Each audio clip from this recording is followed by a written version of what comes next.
있어서 십자가에서 내려오라라는 제목으로 말씀을 보겠습니다. 예수 그리스도의 십자가 사건은 기독교 신앙에 있어서 가장 결정적인 사건입니다. 기독교 신앙의 핵심입니다. 십자가를 이해하지 않고 기독교를 이해할 수 없습니다. 그래서 교회는 언제나 예수 그리스도의 십자가를 기념하여서 많은 절기들을 우리가 지킵니다. 예수님의 고난을 기념하여서 부활절 앞 40일간을 우리가 사순절 이런 이름으로 지키고요. 나귀를 타고 예루살렘에 입성하신 것을 기념하여서 종려주의를 지킵니다. 마지막 일주일을 고난주간으로 지키며 예수님의 부활을 기념하여서 우리가 부활절을 지킵니다. 그리고 수많은 음악과 그림을 통해서 예수의 십자가를 고백합니다. 지금까지 우리가 그래 왔고요. 앞으로도 그렇게 할 겁니다. 사실 십자가는 아주 잔인한 사형의 도구입니다. 사실 십자가에 달린다는 것은 수치의 상징이고요. 굉장히 모욕적인 겁니다. 근데 기독교는 이것을 복음의 상징으로 이해합니다. 오늘은 그 의미를 우리가 좀 확인해 보고자 합니다. 오늘 우리는 본문에서 예수 그리스도의 십자가를 만날 수 있습니다. 마가복음 14장은 어쩌면 15장은 어쩌면 마가복음에서 가장 엄숙하게 읽어야 될 그런 내용입니다.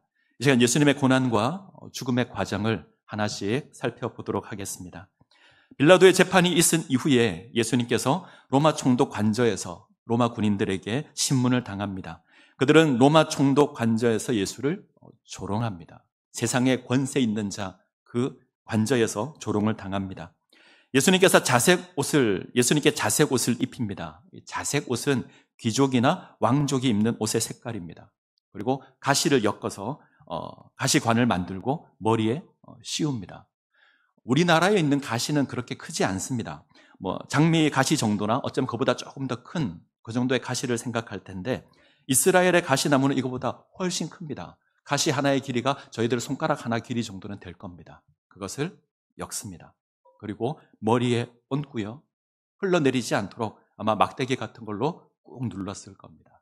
그러면 가시가 살을 파고 들어가서 아마 고정이 될 겁니다. 그리고 로마 군인들의 조롱의 소리가 울려 퍼집니다. 유대인의 왕이여 평안할지어다. 갈대로 머리를 치고 침을 뱉고 그 앞에 거짓으로 엎드려서 절을 하고 희롱합니다. 그리고 예수를 십자가에 못 박으려고 끌고 나갑니다. 십자가 처형의 장소는 골고다입니다. 뜻이 해골인 죽음의 땅입니다. 피비린내 나는 역겨움이 가득한 그 죽음의 땅입니다. 예수님께 고통을 감할 수 있는 모략을 탄 포도주가 주어지지만 예수님 거절하십니다.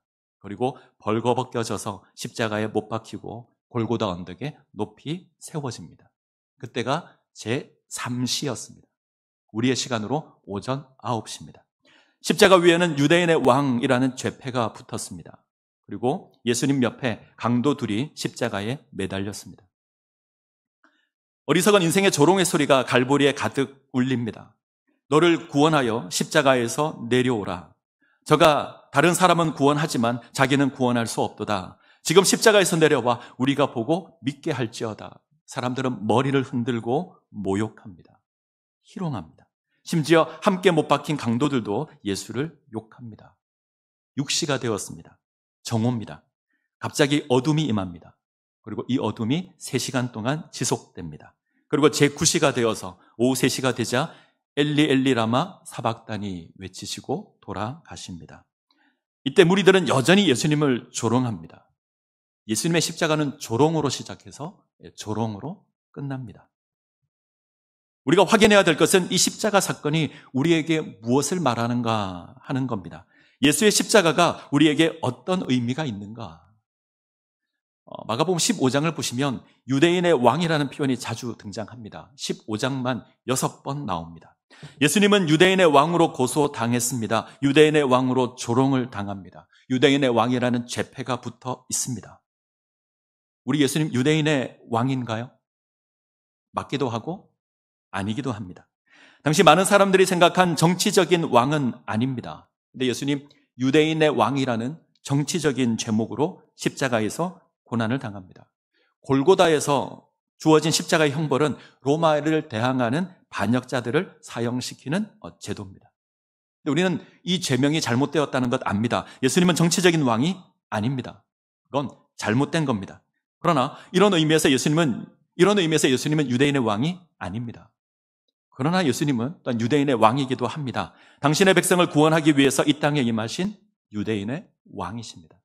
당신의 백성 구원하기 위해서 베들레헴 말구에 나셨고 공생애를 감당하셨고 십자가 고난에 몸을 내어 주십니다. 그리고 우리를 구원하기 위해서 십자가에 오르십니다. 이런 의미에서는 유대인의 왕이 맞습니다.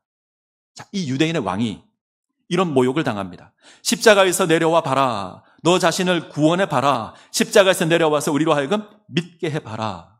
근데 안 내려오십니다. 예수님이 계셔야 될 곳은 십자가 아래가 아니라 십자가 위이기 때문입니다. 예수님은 자기 백성을 죄에서 구원할 메시아입니다. 죄와 허물로 죽었던 인생을 구원하시는 메시아입니다. 하나님의 진노 아래 있던 인생을 구원하시는 겁니다. 우리를 위해서 죄값을 대신 담당하는 겁니다. 죄의 삭신 사망을 대신 감당하심으로 우리를 구원하십니다. 때문에 십자가 위에 계십니다. 십자가 위에서 고난당하시고 온갖 모욕과 수치를 받으십니다. 그리고 죽으십니다. 지금 성경이 고백하는 것은 예수님께서 우리를 구원하시는 참된 유대인의 왕으로 십자가 위에 있다는 겁니다. 이건 유대인의 왕이 감당해야 될 사명입니다. 조롱과 멸시와 수치와 굴욕이 가득한 그 십자가가 예수의 자리입니다. 그것으로 우리를 구원하십니다. 우리가 믿는 예수는 십자가 아래 거하는 왕이 아닙니다. 십자가 위에 거하시는 왕입니다. 크고 능력 많은 그런 왕이 아닙니다. 황금 면류관을 쓴 영광의 왕이 아닙니다. 약하고 처량하고 보잘것없어 보이고 그래서 수치를 당하는 왕입니다. 끔찍한 가시 면류관을 머리에 쓰신 예수님입니다. 고난당하는 것이 하나님의 아들입니다. 자, 이것이 하나님 아들의 모습입니다. 예수님께서는 하나님 뜻에 순종하는 것으로 고난받으시는 것으로 당신이 하나님의 아들이라는 것 보이십니다. 고난의 잔을 남김없이 자기 몸에 붓는 것으로 하나님 아들됨을 보이십니다. 자, 승리하는 것으로 화려한 왕이 되는 것으로 당신이 메시아라는 것을 보이지 않으십니다. 십자가에서 내려와서 원수를 심판하는 것으로 드러내지 않습니다. 십자가 위에서 고난당하는 것으로 수치당하는 것으로 당신이 유대인의 왕이라는 것 보이십니다. 예수님 철저하게 버림을 당하십니다. 마가복음이 가장 선명합니다. 6월절 만찬에서 예수님은 한 제자가 은30에 자신을 넘길 것이라 예언하십니다. 감람산에서는 모든 제자가 자기를 버릴 것이라 예언합니다. 그 예언은 그대로 이루어집니다. 베드로는 그날 밤 닭이 2번 울기 전에 예수님을 3번 부인하고 심지어 저주까지 합니다. 제자들은 모두 다 스승을 떠납니다. 유대인도 예수님을 버리죠. 유대인을 구원할 왕으로 이 땅 가운데 임하셨지만 자기 민족에게 버림을 당합니다. 하나님을 섬긴다는 대제사장, 바리새인, 서기관, 사두개인 누구 하나 예수를 영접하지 않았습니다. 이방인에게도 버림을 당하십니다. 빌라도는 예수의 무죄를 알지만 예수를 죽음에 넘겨줍니다. 자기 안위를 위해서, 자기 만족을 위해서. 그리고 로마 군병에 의해서 십자가에 달리십니다. 이 땅의 모든 피조물로부터도 버림을 당하죠. 제6시 정오가 되어서 어둠이 임하고 제9시까지 어둠이 계속됩니다. 가장 밝아야 될 그때가 가장 어둡습니다. 피조세계가 등을 돌리고요. 하나님에게서 버림을 당합니다. 마지막 순간 예수님은 하나님과의 관계가 끊어진 것을 압니다. 엘리 엘리 라마 사박다니. 나의 하나님 어찌하여 나를 버리셨나이까. 하나님으로부터 버림을 당합니다. 하나님과 관계가 단절되는 그 아픔을 그대로 몸에 담으십니다. 그리고 운명하십니다. 이 예수님의 모습에 고상함이 있습니까? 이 예수님의 모습에 숭고함이 있습니까? 비참하고 수치스러운 죽음입니다. 모든 것으로부터 버림을 당하는 비참한 죽음입니다. 이 비극적이고 이 수치스러운 죽음이 우리를 구원하는 구원의 사건이 됩니다. 우리가 하나님의 자녀로 세워지는 사건이 됩니다. 기억하셔야 합니다. 하나님의 아들이신 예수 그리스도의 십자가의 죽음으로 우리가 하나님의 자녀가 됩니다. 하나님 없던 인생인데 예수 그리스도의 십자가로 우리가 하나님과 관계가 됩니다. 하나님의 백성이 되며 하나님의 자녀가 되고요. 하나님께 나아가 예배드리는 존재가 됩니다. 예수의 십자가로 이것이 이루어집니다. 자, 37절, 38절 볼까요? 마가복음 15장 37, 38 같이 읽습니다. 예수께서 큰 소리를 지르시고 숨지시니라. 이에 성소 휘장이 위로부터 아래까지 찢어져 둘이 되니라. 예수님께서 숨지실 때 성소의 휘장이 찢어집니다. 이 휘장은 성소와 지성소를 구분하고 있던 그 휘장입니다. 이 휘장이 찢어집니다. 그래서 지성소가 보이게 되죠. 지성소는 하나님의 거룩한 처소입니다. 하나님의 임재의 장소이며 하나님의 은혜의 보좌가 있는 곳입니다.